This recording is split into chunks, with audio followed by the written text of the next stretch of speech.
Bismillah ar-Rahman ar-Rahim. Everyone welcome. Surah Yusuf, chapter 12, verses 63 to 78 will be covered today. And these are the references as usual, and this is our contact. Two verses for our general guidance. I've included these two verses just I thought that as an introduction and as a reminder to all of us that we should not be distracted by things which are not of our concern. First verse is Tilka ummatun qad khalat laha ma kasabat walakum ma kasabtum wala tusaluna amma kanu ya'malun. That was the people that have passed away. They shall reap the fruit of what they did, and you of what you do. Of their merit, there is no question in your case. So Quran has asked us to remain focused on the work which we have our aim in the light of the Quran and the guidance provided by it, and not to get involved in those things which are distractions. Like we can discuss history, but up to a point where we get benefit out of it, not to waste time on those necessary arguments and discussions which are of not importance to our direct aim in front of us. The next one is Inna Allah la yastahi an yadriba matalan ma ba'udatan fama fawqaha fammallazina amanu fayalamuna annahu al-haqqu min rabbihim wammallazina kafaru fayakuluna madha arada Allahu bihadha matala yudillu bihi kasiran wa yahdi bihi kasiran wa ma yudillu bihi illa al-fasiqeen. This is a verse from Surah Al-Baqarah. Allah hesitates not to use the similitude of things lowest as well as highest. Those who have Iman know that it is haqq from their Rabb. Of course, they reach this conclusion through their own efforts. But those who manifest kufr, that is, they reject it, they think that life has no purpose and we are only here to fulfill our desires and then we die and there is no hereafter. What means Allah by this similitude?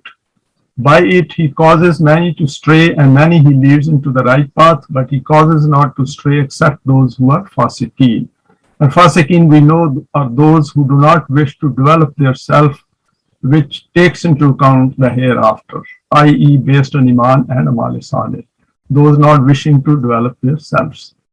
And over here I put down a few comments. Even if the whole world starts reading the Quran, still it will not make any difference till they understand the Quran the way it wants them to understand it.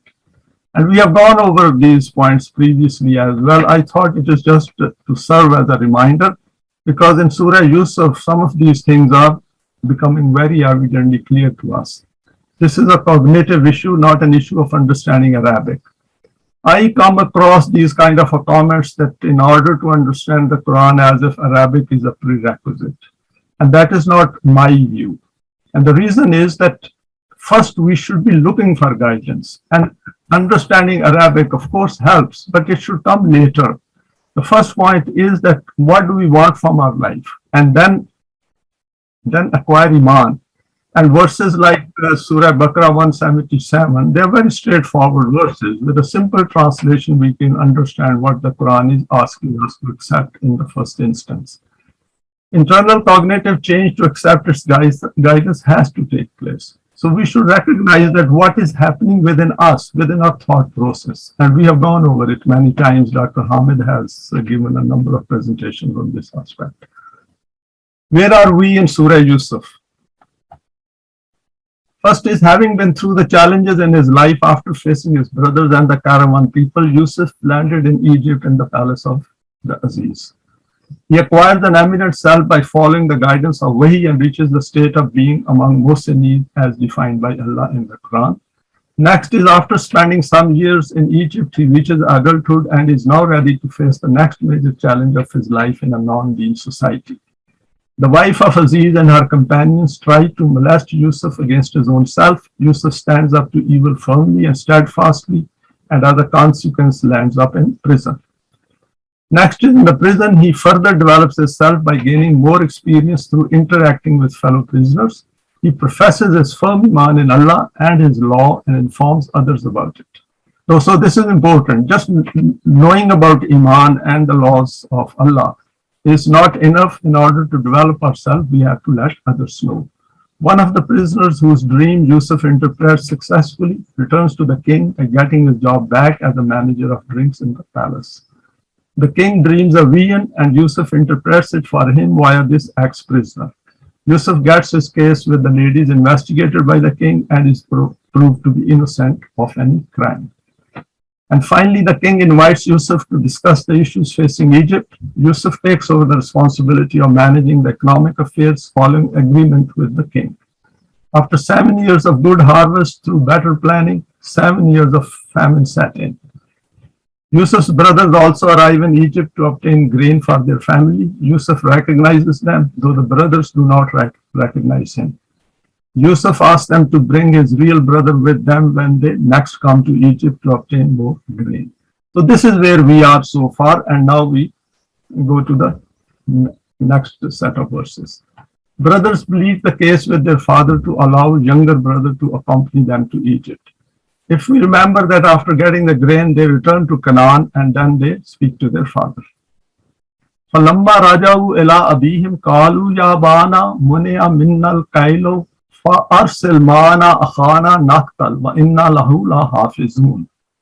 Consequently, when they returned, those brothers, they returned and went to their father. They, after narrating other events, so they told him what happened really in Egypt. And this is important because this point will come later when Yaqub is going to give them instruction not to enter into Egypt from one gate. If we remember, there used to be gates as a protection, as a security around some cities in the world. And over here, probably pointing to that, said that we have been told that you will only be given grain again if you also bring your brother with you. If this is not done, then never mind the grain, you will not be able to come anywhere near me. So what they do is they narrate it to their father Yaqub that Aziz of Egypt had met them and this is what happened. But keep in mind over here, they are saying that you will not get the grain if you don't bring your younger brother. And that is not what Yusuf had said. And send our brother with us so that we can bring back grain and we give you assurance that we will fully protect him. So the next one, Qala hal amanukum alayhi illa kama mintukum ala akhihi min qablu fallahu khairun hafizan wa huwa arhamur rahimin. Now listening to this story from his sons, now Yaqub replied upon this. He said, that is Yaqub, what should I also trust you in this, in his case, just as previously I had trusted you regarding his brother, which is Yusuf. And if you remember, Yusuf was thrown into the well and then he was sold in Egypt. And these brothers had thrown him into the well, or dropped him into the well. That is why I cannot place him in your protection. So now Yaqub brings up that case and he says that how can I let this younger brother go with you? And that because you did wrong to his elder brother. He will remain in the protection of Allah because he is the best to protect and provides the best of provisions. So over here, Hazrat Yaqub, he relates it to Allah and says that it is better that he stays here in front of my eyes rather than I send him with you and you also try to harm him like what you did with Yusuf.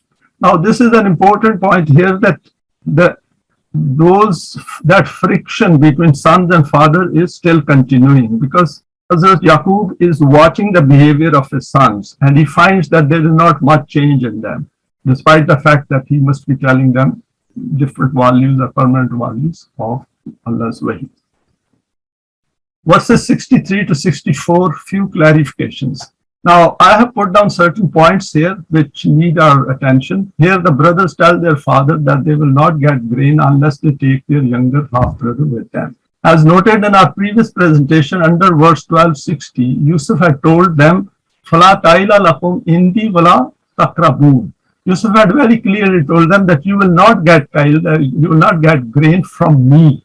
That is personally me, and you will not be able to come closer to me. Aziz was not supposed to be on every stall, and he did a favor because he was interested in the family and to get more information. And if he was asking them to bring your brother and linking it with the grain, that was because in case you bring him, then I will personally be present to do it. Whereas grain was their share, their their right, and they would have got it had they paid for it. I.e., I will not give you grains myself, i.e. personally, and you will not have access to me. Yusuf specifically told them that he personally will not provide these, otherwise they will get the share as allowed under the rules of the famine. So with a self, that kind of a self of Yusuf, he is not going to bring into it his personal liking and disliking or his desire. So this is the point for all of us to keep it in mind. When they return to their father, these brothers do not relay this as Yusuf had stated to them. So this is where brothers again made a mistake, or it was deliberate. Quran has not pointed to it, but we can assume that they were convinced that if they tell only that what Aziz has said, then father may not agree. But if we tell him that they are not going to get grain, then he is more likely to send their younger brother with them. Instead, they say that the Aziz is not going to provide them with grains if the younger brother of Yusuf is not sent with them. There is an important point here which merits our attention. Yusuf, knowing his father and his level of understanding in the light of Wahi, possibly wished to convey an indication that he is alive and holding an elevated status in such a way without his brothers becoming aware of this. Now, this is an important point which I thought of it for a long time, and I said there is some message Yusuf is trying to convey over here, possibly to his father. If brothers had told their father, Yaqub, that Yusuf, Aziz, has specifically said that you bring your younger brother for these reasons, and one was that he did not come this time, but I've given you the grain, but next time when he comes, you will get his share as well, number one. Number two, he was trying to tell his father that his personal interest into a younger brother and saying that I will personally be present to deliver this grain when they come next time. Father, being man of Wahi, should have picked it up very quickly. And he does pick it up after this visit. That he's alive, an indication that he is alive and holding an elevated status in such a way without his brothers becoming aware of this. He asked them to tell their father that the Aziz took a personal interest in their affairs, and when they took their leave, stated, bring your younger brother here with you next time. If you do not, then I will not personally give you grains and will not meet you personally like I did this time. So this point we should keep it in mind, because once we sum up whole of Surah Yusuf, we will go through some of the points how to apply Wahi's guidance to our life. If this was conveyed to Yaqub as stated by Yusuf, he would have possibly got the message implicit in this statement that it is likely to be Yusuf who is linking the younger brother to his personal presence there. Yaqub did pick it up after this visit, as will be covered later in the surah. Their father is still wary of them despite many years having passed since the disappearance of Yusuf. However, the way in which the case is being presented, he appears inclined to assent as he refers to Allah for his rahmah. We need to bear in mind this aspect of reading events as these unfold before our eyes in life, as this will aid us in understanding the application of Quranic guidance later in our presentations.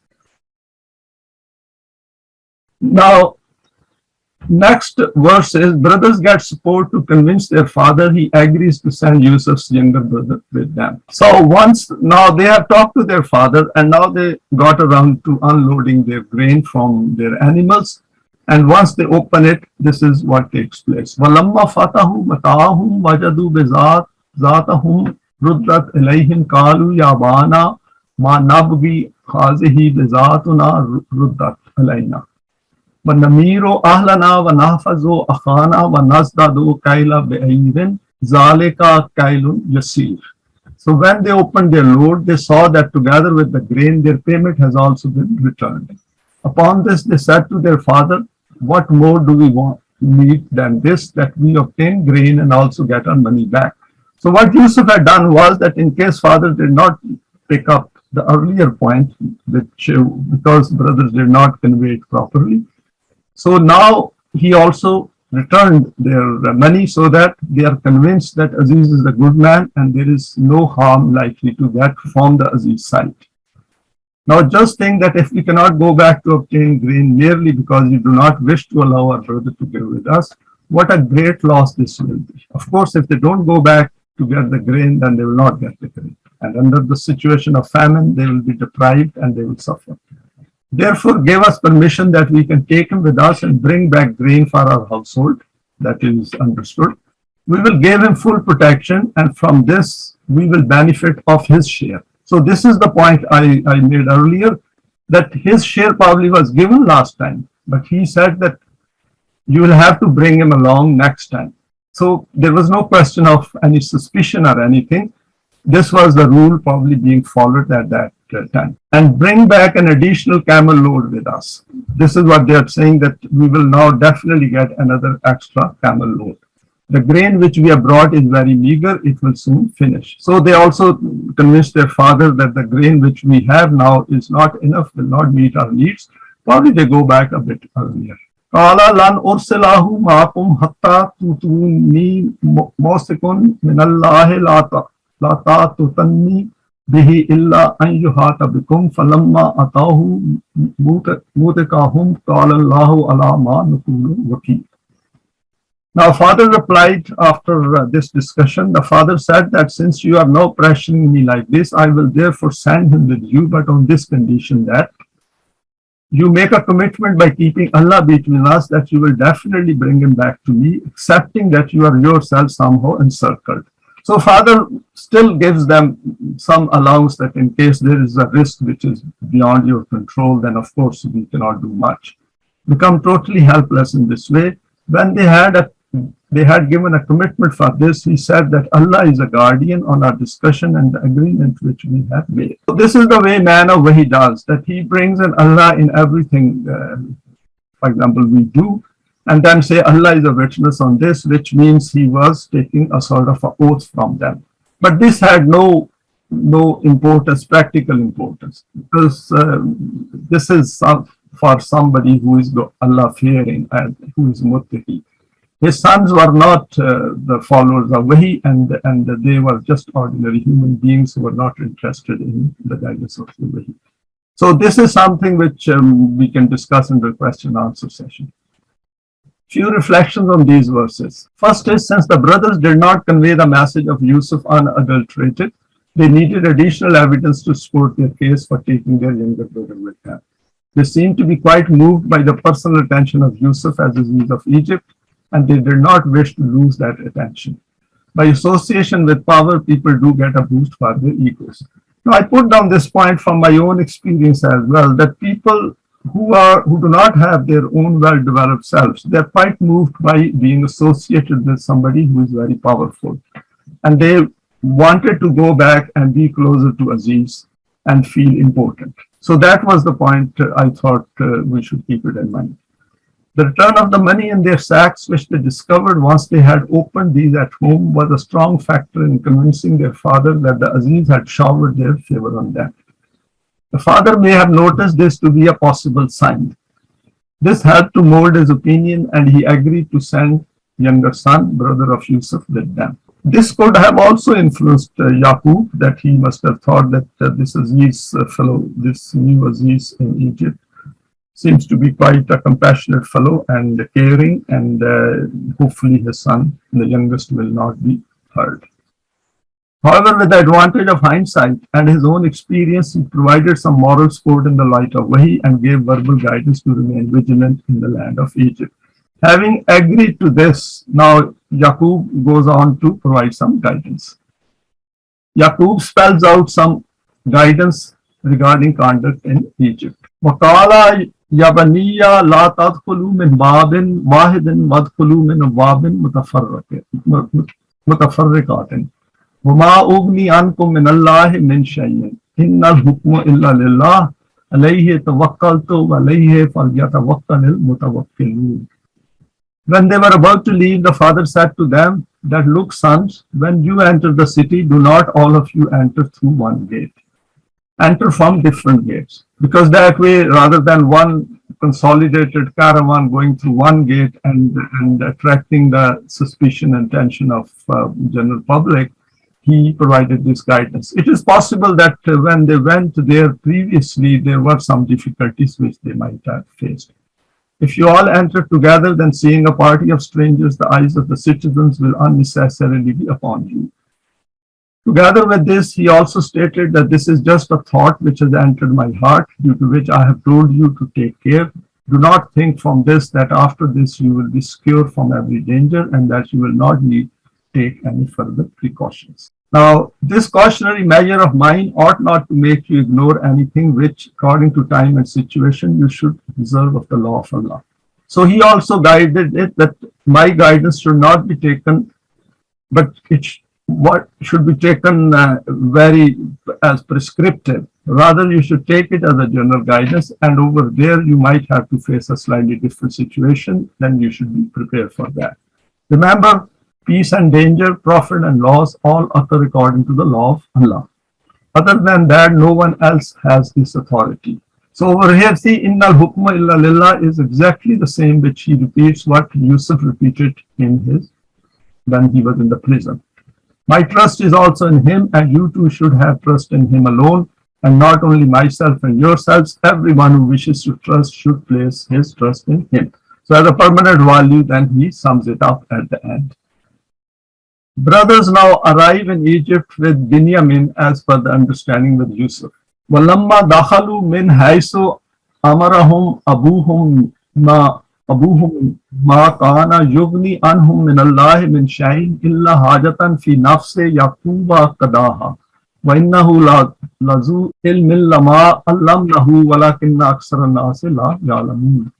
Consequently, the caravan of these brothers entered the city in the same manner that the father had advised. But as will become evident a little later, this measure could not prevent that incident which was about to take place there according to the law of Allah, and according to which Binyamin, who is the name of the younger brother, was to be held back here. This cautionary measure was merely the outcome of a thought which took birth in the heart of Yaqub. Because Hazrat Yaqub was quite wary of sending this younger brother with them, and he knew that these other brothers don't like him and have some kind of inbuilt friction in their hearts.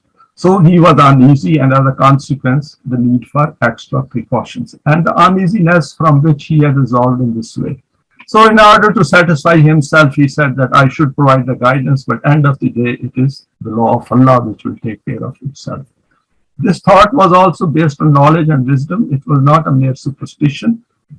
This is because we had bestowed Yaqub with knowledge and foresight. This is very interesting over here that Allah has summed it up by saying that he was a man of Wahi and he had knowledge and foresight as was expected of him.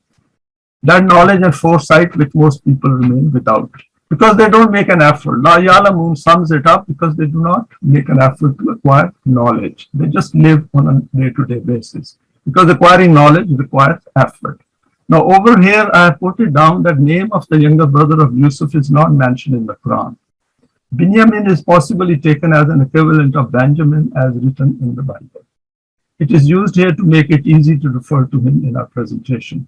So we had an option. I had an option whether everywhere I should say younger brother. Then I thought that Binyamin has been used by Allama Parvez as well. So we should use it for our convenience. Yaqub provides guidance to his sons. Yaqub was very knowledgeable and never hesitated to guide his children, and he provides guidance on the security and safety of his sons. The Quran has noted this in a fair amount of detail, for example, in 1267. And if you remember, in the case of Yusuf as well, when they were taking him away 20 years in the past, he had given a number of instructions to them as well. Please note his firm statement where he tells them, Inna hukmu illa lillah, reminding them that it is important to keep in mind the permanent values of Wahi. Of course, they were ignoring, they were not interested in the guidance of Allah. This clearly points to the fact that the sons and other family members were acquainted with the Wahi of Allah. If we recall, Yusuf had stated the same to his fellow prisoners. This is a great instruction for all of us to keep this in our consciousness at all times. So we being the students of the Quran and being focused, we should always keep it in mind, Inna hukmu illa lillah, and that way we will remain guided. We will remain, our consciousness will always be occupied with this fact that it is the deen of Allah as and when it comes that will solve the human problems in this life. Verse 1268 sums up another important aspect of the limitations of human knowledge. Despite the fact that Yaqub made sure to brief his sons not to commit any error of judgment and thus attract trouble, He could not anticipate the trouble which was brewing due to the non-Wahi character of the sons, who ended up making another error by succumbing to their base desire. So this thing will become clear what is coming next. If we are not guided by Wahi, then we are likely to succumb to our desires, our emotive makeup, the way we human beings are, that we tend to go for immediate gratification, or immediate reactions are become impulsive.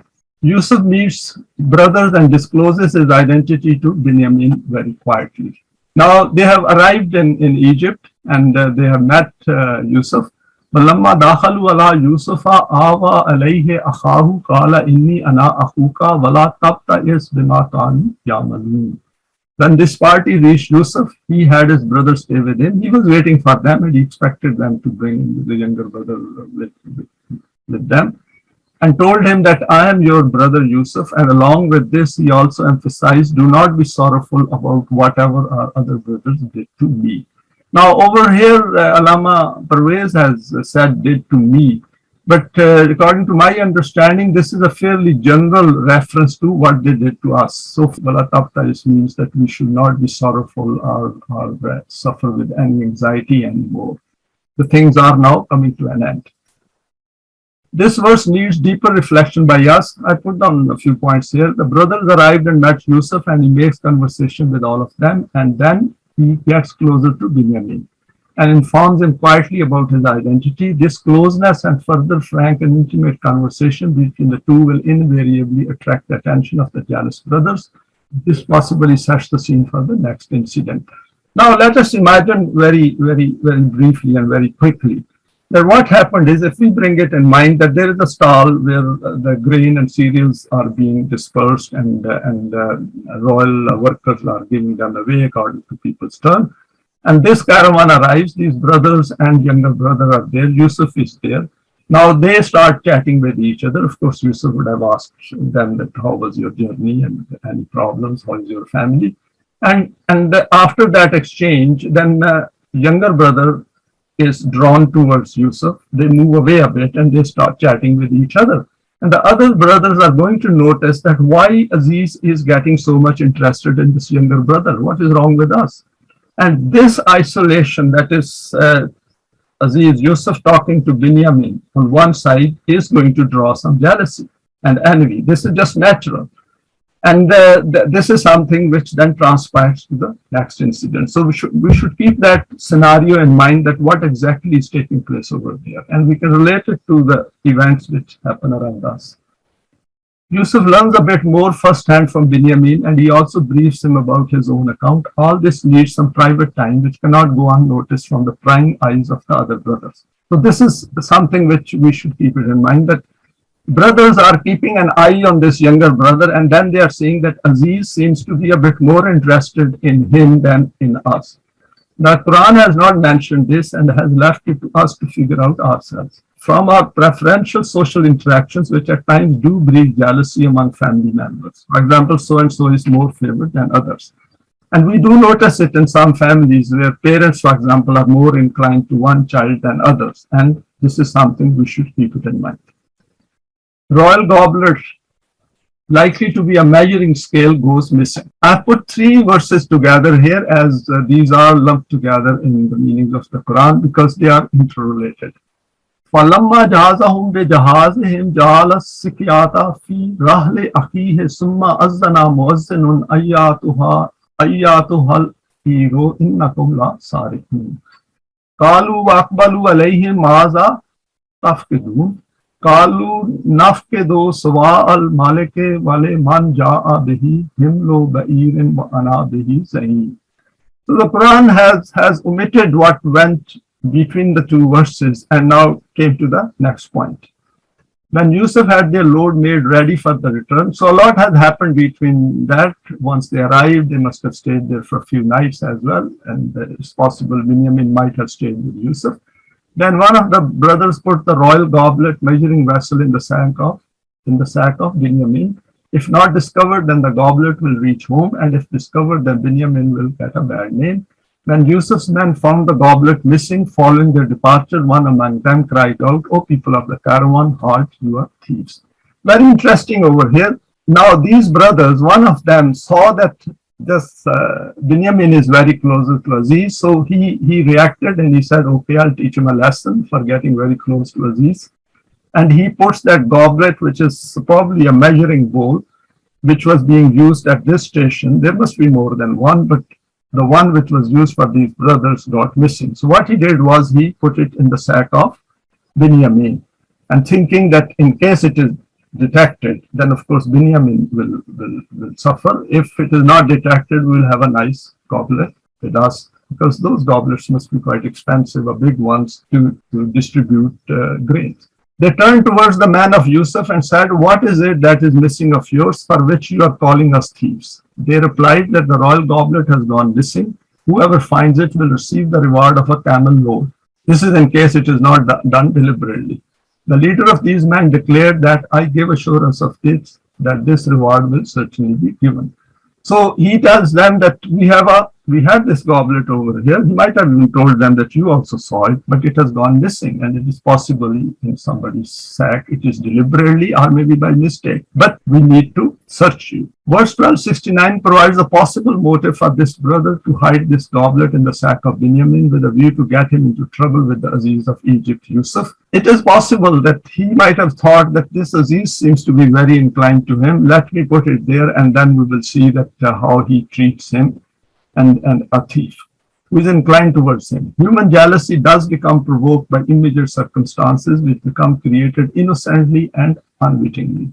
Yusuf may never have thought that this display of extra affection towards Binyamin will lead to the extent of such an act of hiding the goblet with a view to incriminating his younger brother. So Yusuf deep down wanted to retain Binyamin. He could not do so, as will become clearer later on.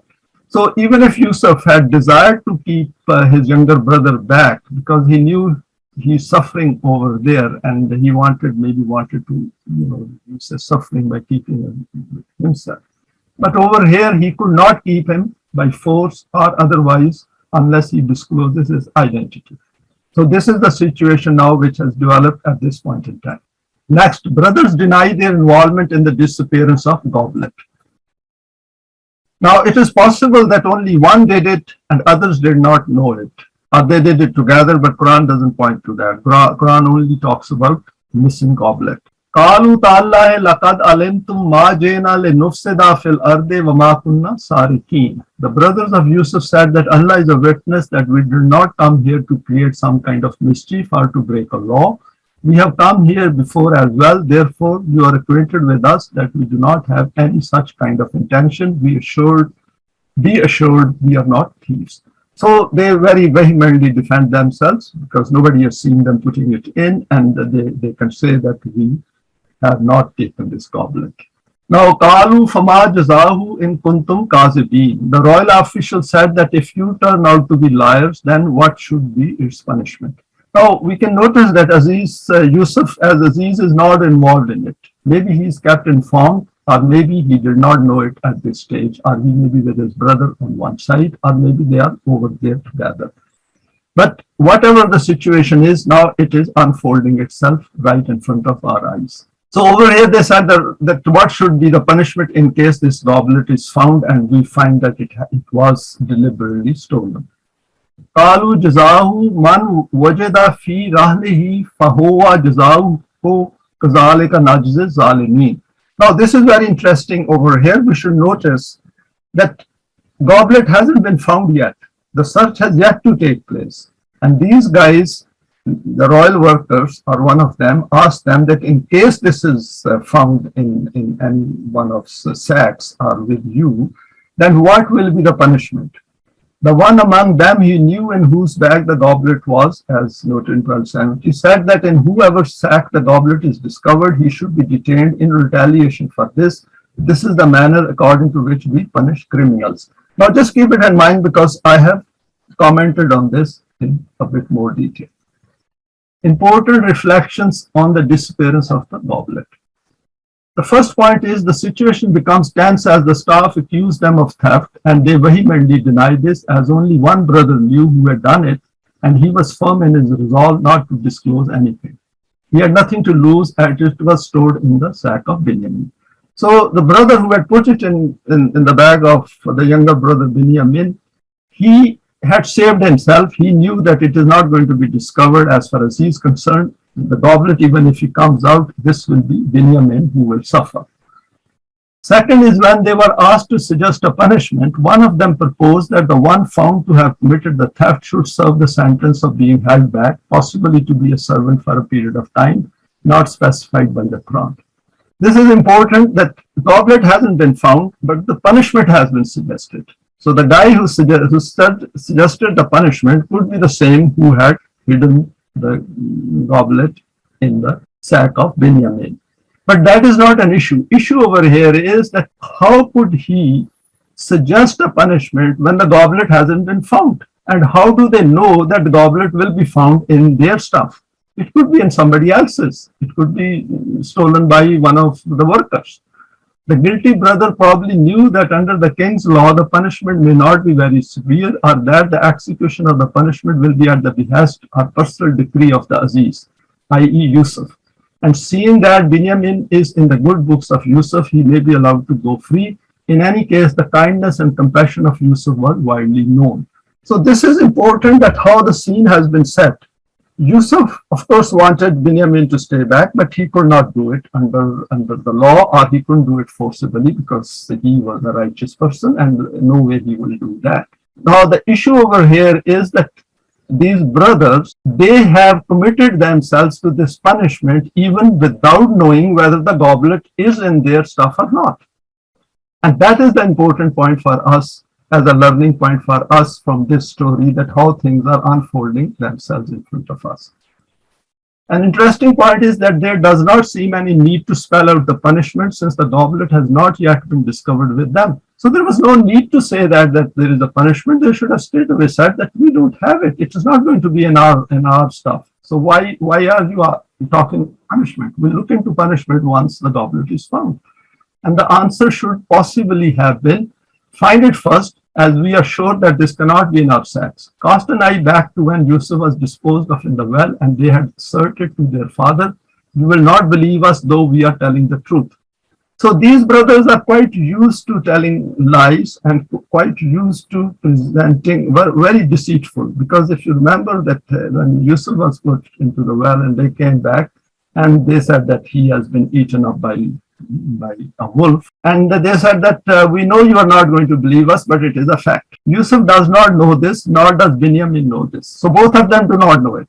Yusuf and Binyamin are seeing this unfolding in front of them. They must be quite amazed, and Yusuf must be quite amazed at what an accomplished liars these brothers are. This incident would not have taken place if Yusuf had disclosed his identity to his brothers when they first arrived in Egypt. Very important for us, because law of requital, we must give it time to expose people themselves to their own selves. So this is an important lesson for us, i.e. during the previous visit. This is a point worthy of reflection. Perhaps on occasion we need to give time to the law of requital to unfold and remain patient and steadfast. Incident leads to Yusuf retaining his real brother back. Now, next verse is Fabada be oyatihim qabla Wahi akhihi summa takhrajaha min Wahi akhihi. كذلك كدنا ليوسف ما كان ليأخذ أخاه في الدين المالك إلا أن يشاء الله نرفع درجات من نشاء. Just please keep this part of the verse in mind. نرفع درجات من نشاء وفوق كل ذي علم عليم. Then the royal workers began the search of the sacks. First they looked at the sacks of the other brothers, and the goblet was not found. Finally searched the sack of the brother of Yusuf, and the goblet was discovered in it. See from where the matter started and where it ended, with what intention his half-brother had stored this goblet in the sack of Binyamin, but this act of his became the cause for Yusuf to hold Binyamin back to stay with him. In this way, we created a way for Yusuf to retain Binyamin. Otherwise, according to the law of the king of Egypt, he could not have been able to hold his brother back with him.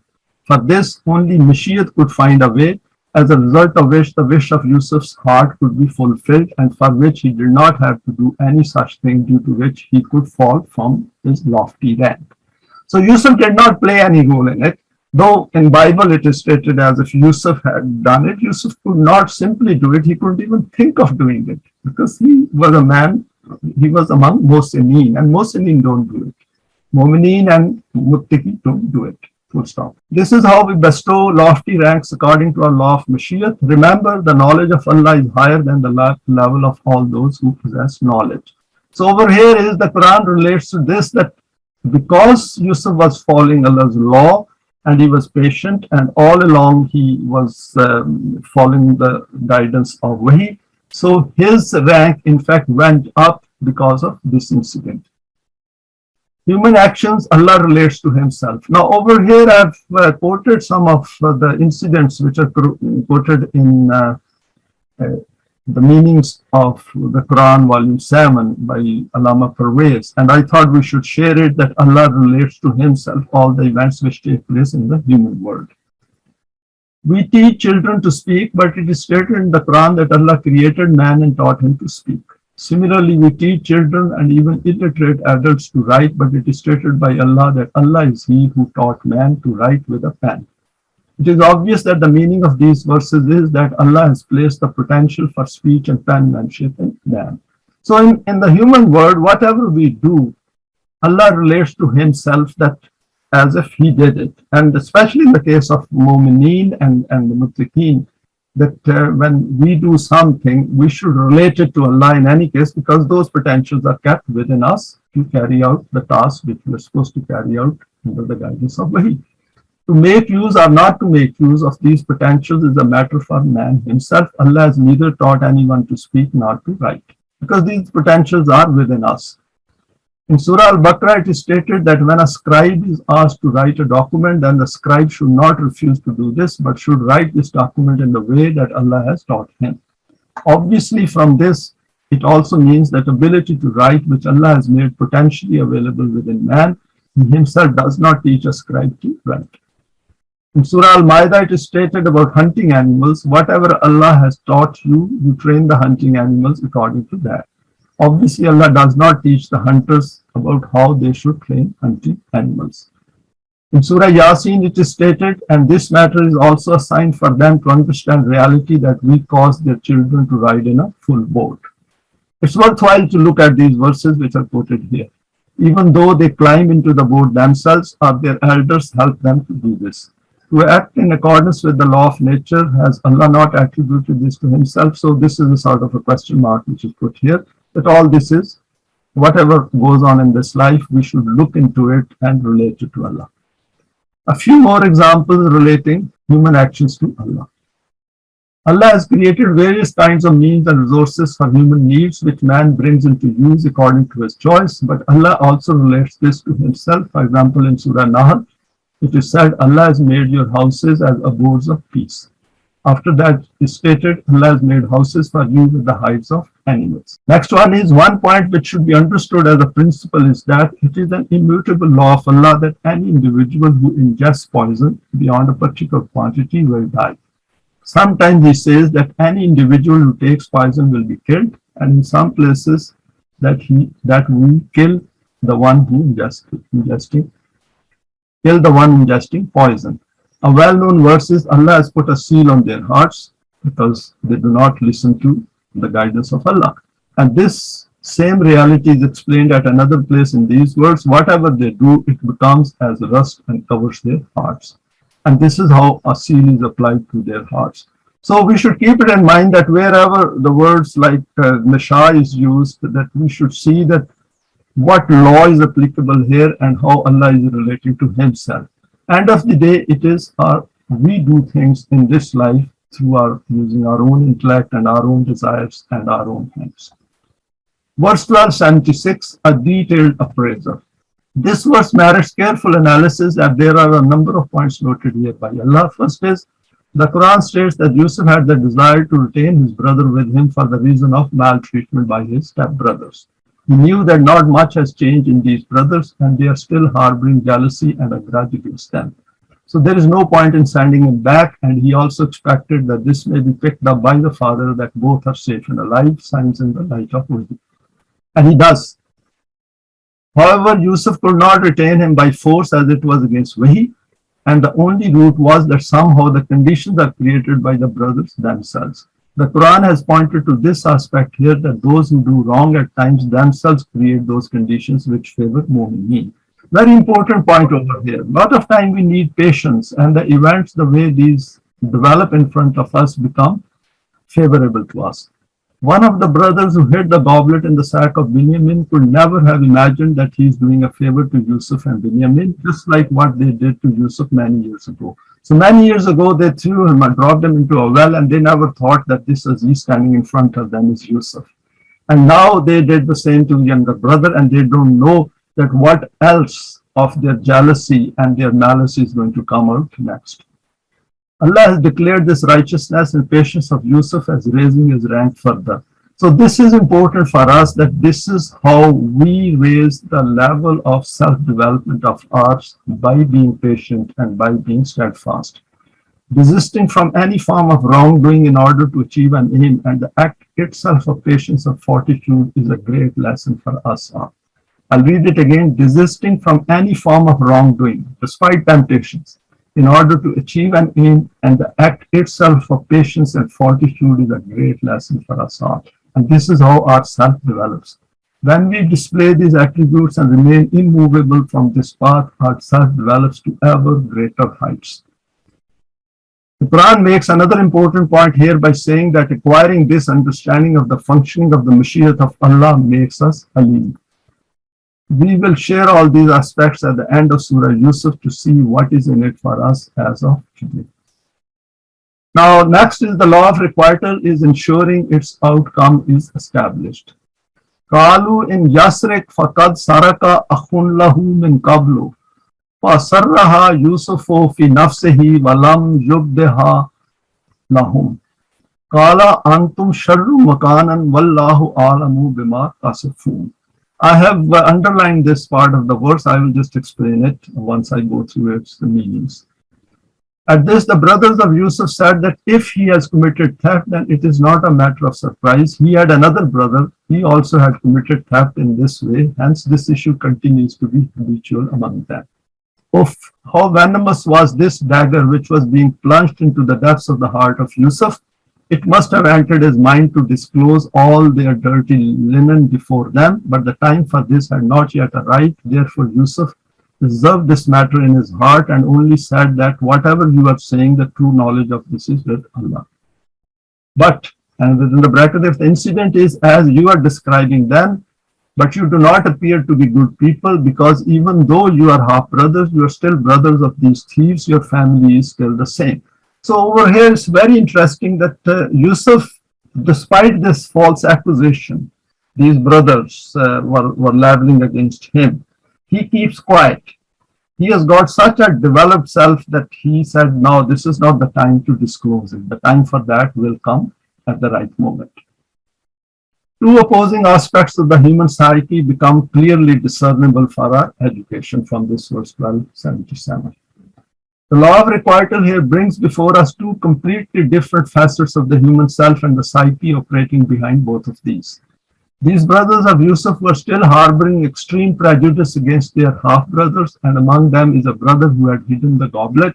Instead of remaining quiet and being conscious of the consequences of being discovered and apologizing, display their vindictive dislike for their two brothers. We do not hesitate to level a false charge of theft against Yusuf, being unaware of his presence and thinking he is not here, so it is fine to malign him. Completely oblivious of the functioning of the law of requital. Because now they are trying to win over Yusuf on their side and saying that this brother is a thief and as his was elder brother. We need to train ourselves in the highest possible awareness about the law of requital all the time. Things do come back to bite us at the least expected time in the future. They clearly demonstrated that these two half-brothers are not part of the family to which they belong. They are saying we are righteous people, but somehow these half-brothers, Yusuf and Binyamin, are not. Contrary to this, we witness an extremely high level of integrity, self-control, firmness of character, and manifestation of the three attributes of Aziz, Hakim, and Ali. Aziz is very clear because he is in a position of power now, and he is very firm, very resolute, very steadfast. Hakim in holding back an impulsive reaction, and disclosure as the time has not yet arrived for this. So he knows the hikmat of it. He says, no, this is not the time to confront them. Alim points to knowledge of the human psyche and understanding of the functioning of the Mashiach of Allah. This is how we obtain guidance from the Quran. Turn ourselves into manifesting all these divine attributes and becoming conscious of the permanent values so that we are always aware of our thoughts, desires, emotions, feelings, behavior. It should become second nature to us, as they say, Inna hukmu illa lillah. So see how this whole thing, the whole episode up to this point is pointing to this fact that how accomplished character and integrity and honesty of Yusuf has become, and how the brothers are demeaning themselves and they haven't changed. Post-impulsive reaction leads to humility under pressure. Now the next verse is Qalu ya ayyuhal azizu inna lahu aban shaykhan kabiran fakhuz ahadana makanahu inna naraka minal muslimin. Now brothers, after accusing both brothers of being thieves, now they came to their senses and they said, and they thought that now brother is going to stay back, and what is going to be their reply or response to their father with whom they had made a commitment. They said, "O Aziz of Egypt, Binyamin's father is very old. His father is very old." Just look at the way Quran has noted it, that his father is very old, not their own father is very old. So see, they are breeding some kind of a jealousy and reservations against their father as well. And this thing will become clearer in our next presentations. And he loves him a great deal. You may hold back any one of us in his place and let him go. So they were quite happy to stay with Aziz because they had seen that Aziz is a nice person. So they may even have a good time in Egypt. We have found you to be an extremely noble human being. You are very compassionate. So the same noble human being whom they had already called a thief.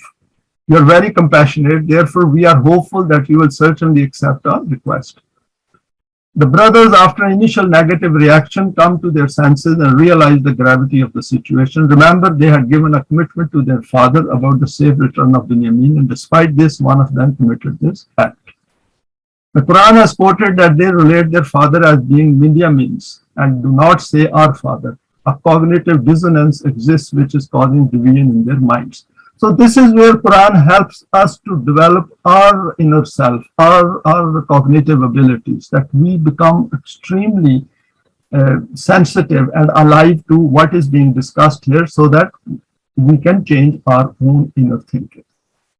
However, they do recognize Yusuf to be a very eminent character through their interaction so far. This impression of theirs of Yusuf is based on their own relative values, not on Wahi.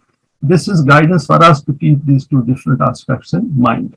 For us, is a great lesson here that we should become fully aware of the kind of negative feelings at times might be arising through our mind and brain, and our I, that is our own consciousness, should recognize it in the light of the Quran and eliminate it and not to follow it. So this is important for us, and all what we are discussing is possible to do for all of us. However, Yusuf has to do justice, and he does not become emotive and sentimental and remains firm on his decision based on the facts of the case, to be covered in our next presentation.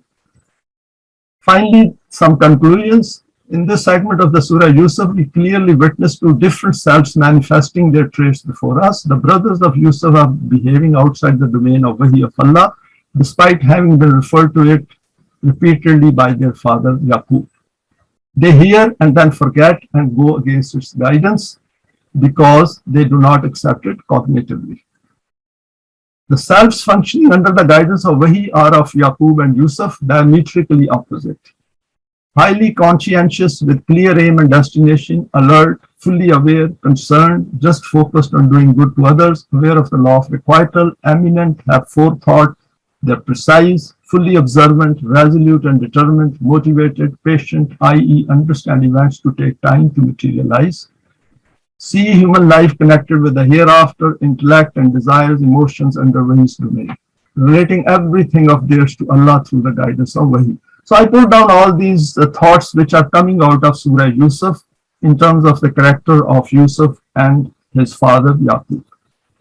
Yusuf and Yaqub recognize the state of development of other human beings, hence are comfortable with what is going on around them and never get frustrated and do not let despair get near them.